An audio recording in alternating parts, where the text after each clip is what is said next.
15 বছর আগে এমনই একটা মে মাসে জনসমর্থনের ঝড় তুলে যে তৃণমূল সাম্রাজ্য শুরু হয়েছিল, আজ 15 বছর পরে আরেকটা মে মাসে সেই তৃণমূলের সাম্রাজ্যই চ্যালেঞ্জের মুখে। শাসকের চেয়ার তো 4 তারিখই চলে গেছিল। এবার সাঁড়াশি চাপে অভিষেক বন্দ্যোপাধ্যায়। একদিকে একের পর এক সম্পত্তিতে কলকাতা পুরসভার নোটিশ। বলে রাখি, এই অনুষ্ঠানে 17টা নোটিশের একেবারে কালার্ড ফটোকপি নিয়ে আমি বসেছি। তৃণমূলের যারা বলছেন এই নোটিশের খবর নাকি বিশ্বাসযোগ্য নয়, তাদের চক্ষুকর্ণের বিবাদভঞ্জনের জন্য এই নোটিশ আমি দেখাবো, প্রয়োজন হলে 17টাই দেখাবো। এবং কলকাতা পুরসভার পক্ষ থেকে যে মুহূর্তে এই নোটিশগুলো সেঁটে দেওয়া হচ্ছিল, বিলি হচ্ছিল, সেই মুহূর্তের ফুটেজ এই অনুষ্ঠানেই দেখাবো। একটা অংশ আগের প্রতিবেদনেই দেখালাম। কিন্তু এই বাইরের চাপ যদি সাঁড়াশি চাপের একটা দিক হয়, ভেতরের চাপটাও ক্রমশ বাড়ছে। জাহাঙ্গীরের শেষ মুহূর্তে রণে ভঙ্গ দেওয়ার দায় অভিষেক বন্দ্যোপাধ্যায়ের ওপর চাপিয়ে একেবারে প্রকাশ্যে মুখ খুলতে শুরু করেছেন তৃণমূলের একের পর এক বিধায়ক। মিটিংয়ে মমতা বন্দ্যোপাধ্যায়, অভিষেক বন্দ্যোপাধ্যায়ের সামনেই তিনজন বিধায়ক এ নিয়ে সুর চড়িয়েছেন, আর প্রকাশ্যে তো বলেইছেন। প্রথমে 3টে উদাহরণ দিই। কলকাতার মেয়র ফিরহাদ হাকিম কলকাতা পুরসভার নোটিশ নিয়ে প্রেস কনফারেন্স করে আজকে বলেছেন, কোট আনকোট, অভিষেকের ব্যক্তিগত বিষয়ে আমি কথা বলতে পারবো না, আমি কোনো ইজারা নিইনি। কি বলেছেন ববি হাকিম, দেখুন। আমি স্পষ্টভাবে বলতে চাই যে এই ব্যাপারের সাথে আমার কোনো নলেজ নেই, আর থাকার কথাও নয়। কেএমসি বিল্ডিং ডিপার্টমেন্ট কাকে নোটিশ দেবে, কাকে দেবে না, কোন নোটিশে কি সেকশন, এটা আমাদের পলিসি ম্যাটার নয়। দেখুন, আমি ওনার পার্সোনাল ব্যাপারে আমি কথা বলতে পারবো না, কারণ আমি কোনো ইজারা নিইনি। এবার দেখুন, কুণাল ঘোষ মুখপাত্র হিসেবে অত্যন্ত কঠিন সময়ও যিনি দলকে অত্যন্ত দৃষ্টিকটুভাবে ডিফেন্ড করে গেছেন, সেই কুণাল ঘোষও অভিষেক বন্দ্যোপাধ্যায়ের দায় নিতে নারাজ। দেখুন, বাড়ি, নোটিশ ইত্যাদি যার নাম জড়িয়েছে, he is the best person to answer.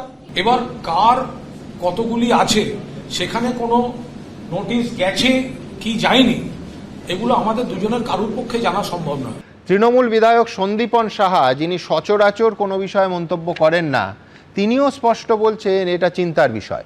দেখুন, নোটিশগুলো কেন গেছে এটা পুরসভা বলতে পারবে, এবং এই যে পুরসভা আপনাদের, পুরসভা আমাদের অস্বস্তির বিষয় না, এখনো অস্বস্তির বিষয় আমি এটা বলবো না, কিন্তু হ্যাঁ এটা চিন্তার বিষয়। দেখুন, এরপর বিশ্বনাথ চক্রবর্তীর কাছে একটাই প্রশ্ন থাকে যে ঘরে বাইরে কতটা চাপের মুখে অভিষেক ব্যানার্জি।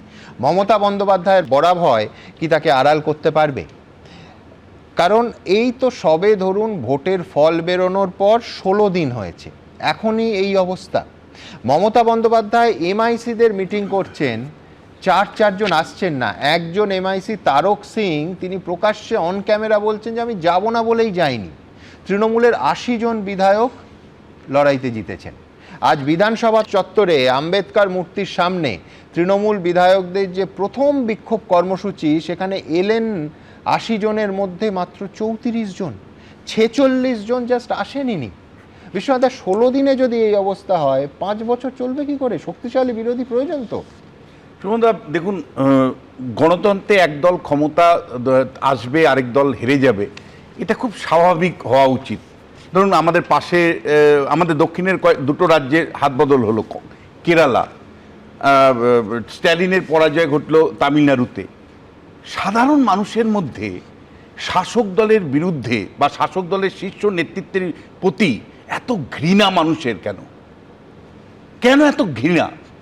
কেন অভিষেক বন্দ্যোপাধ্যায়ের বাড়ির সামনে দিয়ে সাধারণ মানুষ যাচ্ছে, কুকথা বলে যাচ্ছে, প্রশ্ন তুলছে যে আপনি ক্ষমতা কিভাবে অপব্যবহার করেছেন? তার মানে কোনো একটা জায়গাতে 15 বছরের যে শাসন ব্যবস্থা ভয় ভীতি সন্ত্রাসের মধ্য দিয়ে চালাচ্ছিল, সেখান থেকে মানুষের মুক্তি ঘটেছে। মানুষ কিন্তু, সুমনদা, মানে আন্তর্জাতিক স্তরে কতগুলো যদি আপনি দেখেন, যে একনায়কতন্ত্রের যখন পতন ঘটে, সেটা চাউসেস্কু হতে পারে, সেটা গদ্দাফি হতে পারে, সেই ক্ষেত্রে মানুষের কিন্তু মানে স্বতঃস্ফূর্ত একটা বিক্ষোভ মানুষ দেখায়। তৃণমূল কংগ্রেসের পরাজয় কেবল বিজেপির কাছে হয়েছে তা নয়, তৃণমূল কংগ্রেসের পরাজয় কিন্তু তার দলের মধ্যেও হয়েছে। আজকে যারা নির্বাচিত এমএলএ, তারা অনেকেই মুখ খুলছেন, সরাসরি অভিষেক বন্দ্যোপাধ্যায়ের স্টাইল অফ ফাংশনিং নিয়ে প্রশ্ন তুলছেন। দলের একের পর এক মুখপাত্ররা, যারা এই স্টুডিওতে আপনারা আসতো, তারা নিজেরা ফেসবুক করে বলছেন যে কিভাবে তৃণমূল কংগ্রেস চলতো, মমতা বন্দ্যোপাধ্যায় কিভাবে চালাতেন, কিভাবে অভিষেক বন্দ্যোপাধ্যায় মানে কার্যত বলা যে একনায়কতান্ত্রিক ধাঁচে শাসন করেছেন। আজকে তারা মুখ খুলছেন, ফলে তৃণমূল কংগ্রেসের বিপর্যয়টা কিন্তু এই মানে আরেকটা বড় বিপর্যয়। একটা তো জনগণের দ্বারা প্রত্যাখ্যিত হয়েছে, দ্বিতীয় হলো দলের মধ্যেই যারা একসময় যাকে অভিষেক বন্দ্যোপাধ্যায়কে বস মনে করতেন, মমতা বন্দ্যোপাধ্যায়কে জননেত্রী মনে করতেন, আজকে তারা মুখ খুলে পরিষ্কার বিদ্রোহ ঘোষণা করছেন। বিশ্বনাথ, আমি সেই দিনও দেখেছি যে সময় মমতা বন্দ্যোপাধ্যায় তার দলের একমাত্র এমপি ছিলেন, কিন্তু আজকের সঙ্গে সেটা তুলনীয় নয়। তার কারণ তখন এই বিদ্রোহের আঁচ ছিল না। হ্যাঁ, উনি একা হয়ে গেছিলেন, নিঃসন্দেহে পার্টির প্রভাব প্রতিপত্তি কমেছিল, কিন্তু এইভাবে একের পর এক নেতা প্রকাশ্যে 16 দিনের মধ্যে মুখ খুলছেন, এই জিনিস তখন হয়নি। আপনি কি বলছেন এর কারণ হিসেবে মানে এখন অভিষেক বন্দ্যোপাধ্যায় ফ্যাক্টর? মানে দেখুন, মানুষ যখন আমার কাছে পুলিশ ছিল, আমার কাছে পুরো শাসন ব্যবস্থা ছিল, তখন অনেকে হয়তো মুখ খুলতে পারেননি ভয়ে। আপনি আমায় বলুন, এই মানে দেবজিতের প্রতি সম্মান রেখেই বলছি, কয়জন বিজেপির নেতাই বা সেইভাবে সরব ছিলেন যেভাবে আমরা সরব ছিলাম? অনেকে বলতেন যে এত সরব হচ্ছেন কেন? আমরা কিন্তু সেই সময় সরব হয়েছিলাম এই কারণে, আমরা দেখতে পাচ্ছিলাম যে দুর্নীতিটা প্রাতিষ্ঠানিক রূপ নিচ্ছে। একটা বাঙালি দিনের পর দিন বলেছি যে পশ্চিমবাংলার সমাজে মানে জনজীবনের মধ্যে দুর্নীতিটাকে ঢুকিয়ে দিচ্ছেন অভিষেক মমতা বন্দ্যোপাধ্যায়। দুটো জিনিস বন্ধা, একটা হলো যে এই মুহূর্তে যা আমার কাছে খবর, সেটা হলো যে এই যে আপনারা বলছেন না যে অনেক এমএলএ আসছে না, অনেকে কিন্তু দিল্লিতে কিন্তু রাহুল গান্ধী মানে সাক্ষাতের অপেক্ষায়, মানে বেশ কয়েকজন এমএলএ তারা কিন্তু আগামী দিনে কংগ্রেসে যাওয়ার প্ল্যান করে বসে আছেন। তারা কিন্তু এই মুহূর্তে মানে মানে মান বাঁচানো হোক, অবস্থান তৈরি করার জন্য কংগ্রেসের সাথে যোগাযোগ করছে। রাহুল গান্ধী যদিও দরাজ সার্টিফিকেট এখানে মমতা বন্দ্যোপাধ্যায়কে দিচ্ছেন যে ভোট লুট হয়েছে বলে, কিন্তু আমি জানি না শেষ পর্যন্ত রাহুল গান্ধীর দরজা ওপেন থাকবে কিনা। কিন্তু বৃহত্তম যে প্রশ্নটা আসছে যে আজকে জাহাঙ্গীর খানের মতন মানুষ, অভিষেক বন্দ্যোপাধ্যায়ের সেনাপতি বলা যায়, মানে যার মাধ্যমে 1,67,000 ভোটে তিনি লিড নিতে পারেন, তার মানে ফলতাতে 89% ভোট পেয়ে জাহাঙ্গীরের মতন মানুষ তারা মানে এককভাবে সিদ্ধান্ত নিলেন নাকি একদম অভিষেক বন্দ্যোপাধ্যায় মানে এখান থেকে বেল আউট করলেন? কিন্তু যে বৃহত্তম প্রশ্নটা সুমনদা, যে আমরা কিন্তু মানে আতঙ্কগ্রস্ত তৈরি হচ্ছে, সেটা হলো আজকে শাসক দলের কোনো নীতি নৈতিকতার জায়গা নেই।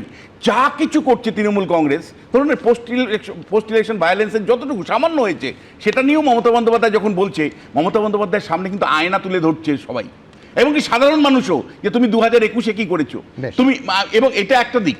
দ্বিতীয় দিক যেটা, যেভাবে দুর্নীতিটাকে প্রাতিষ্ঠানিক রূপ নিয়েছে, আজকে 2012 সালেই মানে গণশক্তি পত্রিকায় আপনি জানেন যে মানে 35টা প্লট নিয়ে পরিষ্কার করে একদম দাগ নাম্বার সহকারে চ্যালেঞ্জ যখন করা হয়েছিল, সরকার একটা তদন্ত কমিটি তৈরি করতে পারতো না? মমতা বন্দ্যোপাধ্যায় তিনি তদন্ত কমিটির পরের কথা রিজয়েন্ডার দিয়েছেন, মামলা করেছেন। আমার সাক্ষাৎকারে আমি প্লটগুলো তার মানে কি দিনের পর দিন এই প্রশ্নটা এখন মানুষ তুলছেন যে এই দুর্নীতিটাকে দিনের পর দিন মমতা বন্দ্যোপাধ্যায় প্রশ্রয়ে আশ্রয়ে এবং এই সম্পত্তিগুলো মানে মানুষের থেকে কারা হয়েছে, কোনো সময় চায়ের দোকান পর্যন্ত ওখান থেকে তাড়িয়ে দেওয়া হয়েছে।